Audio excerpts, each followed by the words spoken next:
In this step-by-step tutorial, we're going to build a very powerful agent that will have the ability to scrape and extract real-time data from popular search engines like Yahoo, Google, Bing, Baidu, and others. So this build is going to be very simple, but this AI agent is going to be very powerful. Basically, this AI agent is going to be similar to what Perplexity does, where Perplexity provides you the most updated information and gives you real-time data. And the way this agent is going to grab that real-time data is because we're going to connect it to Serp API. If you're not familiar with Serp API, it's basically an API that gives you the ability to get connected to all of the data from the most popular search engines in the world. Again, this is going to be very simple to build.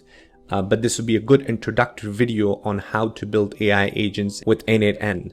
The last video that I did was a bit too complicated, I think, for a lot of beginners, because the AI agent that I created was connected to a separate workflow that was connected to an API. But this one, we're going to put all of that and combine everything together and connect this AI agent in a large language model like OpenAI's GPT-4 and then our Serp API. So let's get started. Okay, so I'm in my workflow. Once you log in, go to your workflow and create a new workflow. And this time, I realized last time I didn't name my workflow. So this time I'm just going to say AI agent. Actually, you know what? I'm going to name it. Whoops, I can't even spell. Serp AI agent. There you go. All right. So now the first step we're going to add, last time our trigger was manually. That's how I started, but this time, because we know what we're building, I'm going to add the first step as a chat. So our trigger is going to be chat, because again, we're building this AI agent that's going to act like Perplexity, meaning that it will have access to this real-time data. So the way we're going to interact with it is via chat. So let's go ahead and add the first step as chat. So you can either click here on the top right-hand corner here. So I'm just going to go ahead and first add first step. And then on the right hand side, on the bottom, again, these are all the triggers. On the next video, I'm actually going to do the trigger as a Gmail, where I'm going to go through a tutorial on how to create labels. So that's going to be a really cool video. Anyways, so back to this one. So now for this one, we're going to do our trigger is going to be on chat message. You're going to come down and click on chat message. We're going to leave everything as it is. All right, so now it says when chat message received. All right, so this time we're going to add our AI agent right away. So because we're not adding a separate workflow, so I'm going to click on this plus button and come down here, go to advanced AI and go down here and select, oh, actually it's right on top right here. So I'm just click on AI agent. Okay, we're going to leave everything as it is. Again, we're going to say take from previous node automatically, and this is connected to our chat. So that's our trigger. So we're going to leave everything. Again, if you want to change the name here, same thing, you have the ability to change the name on top, but I'm going to leave it as AI agent. All right, so I'm going to click outside of this. All right, cool. So let's attach now our corresponding tools, memory, and chat model. So for chat model, I'm going to use OpenAI, but you're more than welcome to use whatever large language model you have access to. But one thing to remember, if you're using a large language model, you have to have an API account and you have to have some money on that API account. Again, I've only put like $5 on my OpenAI and I've used it a ton, and it's more than enough. But you have access to Grok, you have access to Anthropic, Ollama, which is integrated with Meta's large language model Llama. So you can use that, or the obviously OpenAI's chat model. So I'm going to use OpenAI chat model. Here, the first thing you're going to do, if your account is not connected, this will give you it will show you like a little error message. So you have to connect your account. If you're not familiar with connecting this, so what you're going to do is click on your create new credentials. And here's where you'll attach your API key and your organization ID. The good thing about n8n is that it actually gives you setup guide on the right hand side right here, and it has a link to the doc as well. So if you click on this link, it will take you directly to the docs, where it gives you a really comprehensive guide on how to create or attach the credentials for whatever tool you're using. And in this case, attaching your API account, OpenAI's API account. And again, you can go to your OpenAPI documentation here, and this will take you to that link where you can log in. And once you log in, you can go to your API page and grab your API keys and come back and attach it right here. And again, on the right hand side, you can see it gives you a little summary of how you can do this by logging into your account. open your API keys to create API key, enter the organization ID. If you belong to multiple organizations, then that's where this organization ID would come into play. But for now, just attach your API key. All right, so once you do that, you're gonna come back and your OpenAI account will be attached. And since I've already done that, it's there. So now I get to choose my model. So I'm going to use GPT-4 because I want to have the most powerful model. And obviously you have lots of options here. If you want to further customize your GPT-4, again, you can add things like the sampler temperature. You can increase or decrease this temperature. And if you're not familiar with the temperature of how large language models work, again, try to Google it because I don't want to go through that explaining right now. But anyway, so we're going to leave everything as it is. And we're gonna click outside, and as you can see now, our OpenAI chat model is attached. Let's zoom in a little bit. There you go. Okay, so now the next step, we're gonna add our memory, of course. So you're gonna click on memory here, and we're gonna choose our Windows buffer memory. The buffer memory, the easiest way to put this is it gives your AI agent access to previous data while you're chatting with it. So it stores the memory in the Windows buffer, meaning it can have quick access to your previous information, and it allows it to reference and remember the past interactions and the past chat history that you have done with that particular model. But anyway, so I'm just going to click on Windows buffer memory. And again, you don't have to do anything. You just click outside of it, and now you have this attached. So I'm going to bring this over here. All right, so for tools, the first tool I always add is a calculator. So you're going to click on tools, and you're going to come down here and click on calculator. So what the calculator does, again, you don't have to really do anything here to change the parameters or setting, but a calculator allows your AI agent to perform any mathematical operations while you're chatting with it. So if you're chatting with it and the AI agent needs to access or have the skills to do some kind of a mathematical operations, then that's where the calculator comes in. I always add this tool just so it's there even if I don't need it. So all right, so that's going to be our first tool. The second tool I'm going to add is, this is where last time we called a separate n8n workflow tool in my previous video, where that was connected to a separate API, and in last example it was attached to the OpenWeather API, and I was editing the response that I was getting from my OpenWeather API tool in a separate workflow, and then I was referencing that workflow to this AI agent. So but this time I'm going to directly attach my Serp API directly to this AI agent. And the way to do that is if you come down, one of the tools that n8n is already integrated with is called Serp API, and it says Google search on the side. But again, you have I'll show you in a little bit what Serp API is. I'll explain a little bit and why this is a good integration to have. So I'm going to click on Serp API. All right, so here again, you have to have your credential to connect with. I got rid of my credentials so I could create this live in this video. So let's go ahead and do that, and I'm going to walk through step by step. So I'm going to come here, click on create new credentials. And again, same thing, we have to go ahead and add our API key. And I can click on this open docs right here, and this will take me through the step-by-step guide on how I can create an API key and attach. But it's a very simple process. So what I'm going to do is go to, you're going to go to serpapi.com. So this is their website, serpapi.com. And as you can see right up front here, let me zoom in a little bit. As you can see, they have several integrations with several languages, but the documentation, so as you can see, all of these documentations they have access to.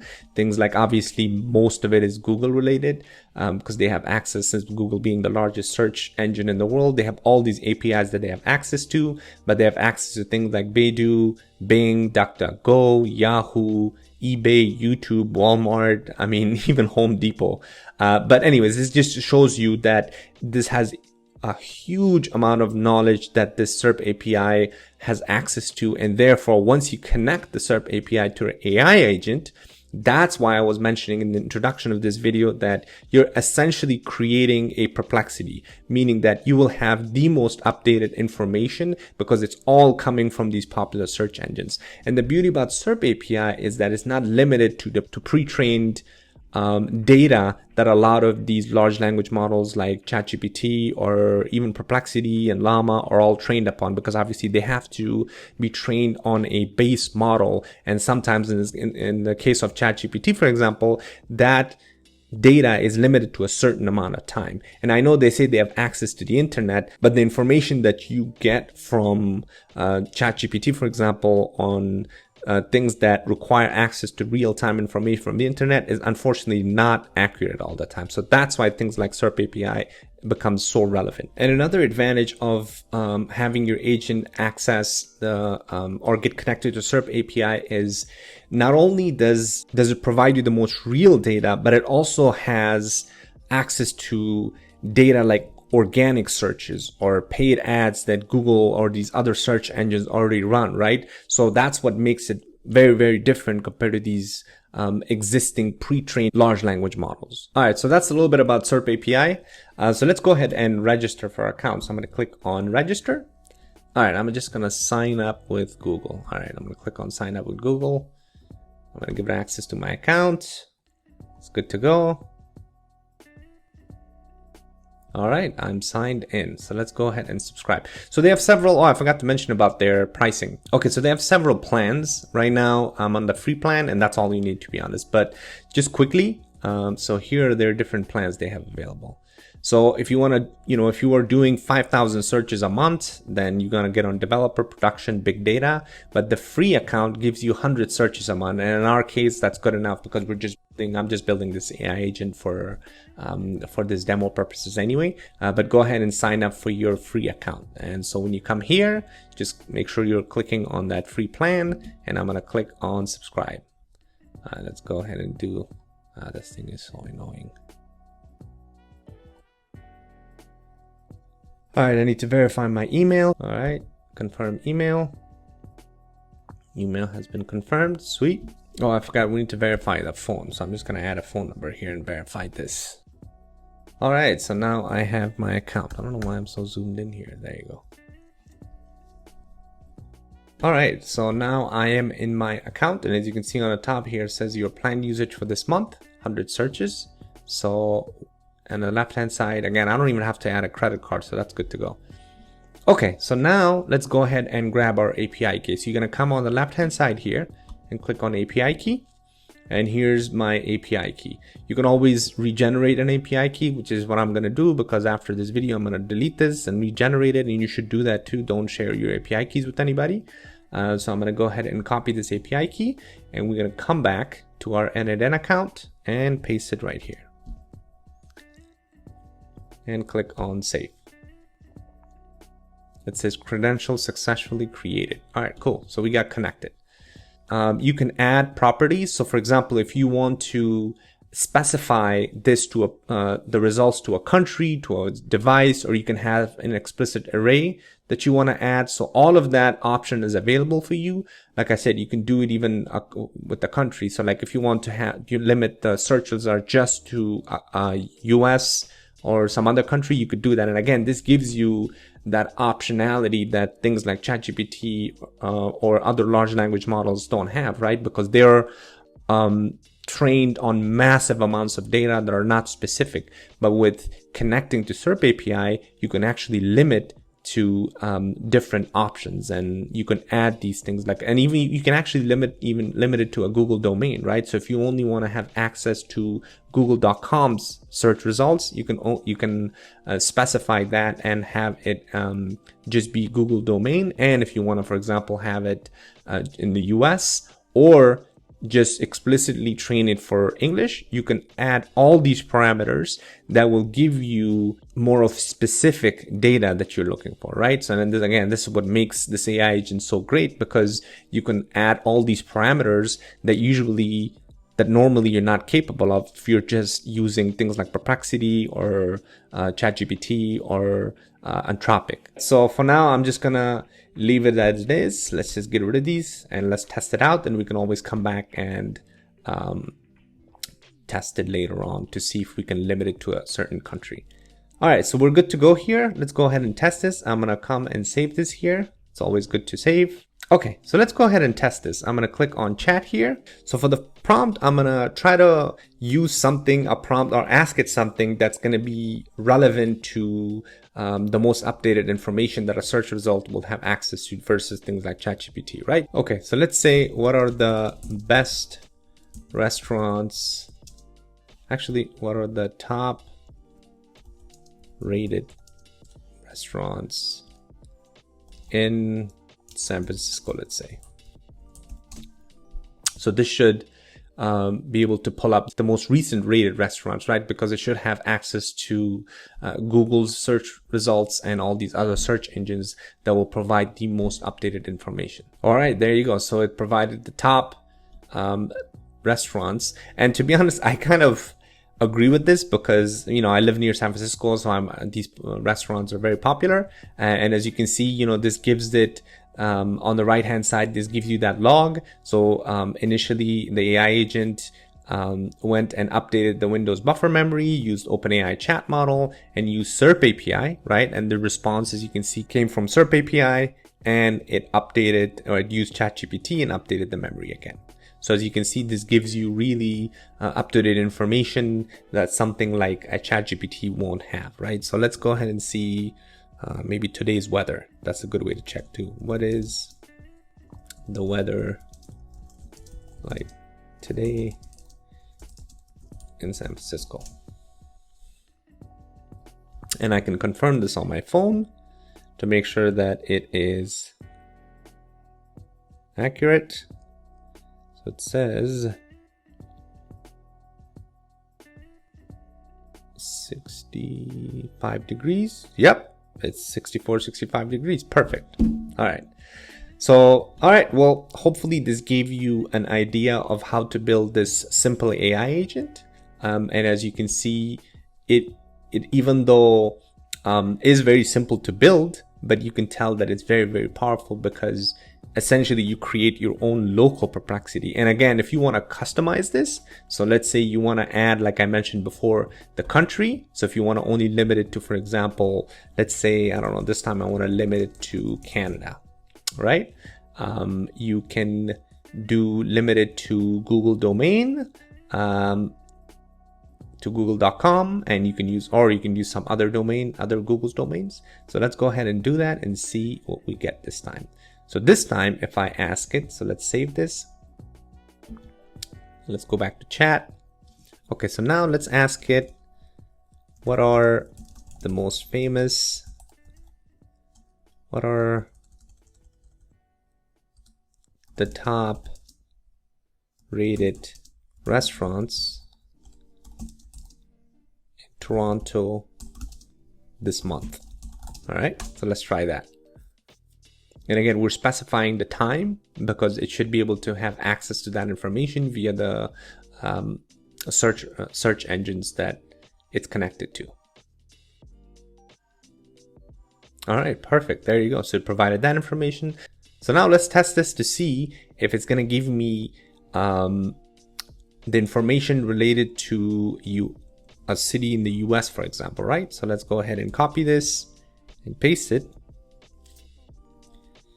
In San Francisco, one of the top 8 restaurants in Seattle this month. Okay, so this shouldn't give me an answer now because we limited the domain to Canada only. So hopefully it will work. Oh, there you go. See, I'm sorry, but I don't have the ability to find latest ratings for restaurants. It's just giving you an error. Obviously, it doesn't know how to respond because we never specified what to say in an instance that a user is prompting it or asking this AI agent a question that it doesn't have access to that data. But so it's just going to say, I'm sorry, but I don't have the ability to find ratings, blah, blah, blah. So you can see it's really, really, it could really become very powerful if you further customize this, right? Okay, so now let's go ahead and get rid of this. So let's save it. All right, well, hopefully you found this helpful. On the next tutorial, I'm going to create an AI agent that will label and organize all incoming emails into our inbox. So stay tuned for that one. I will see you on the next video. Thanks for watching.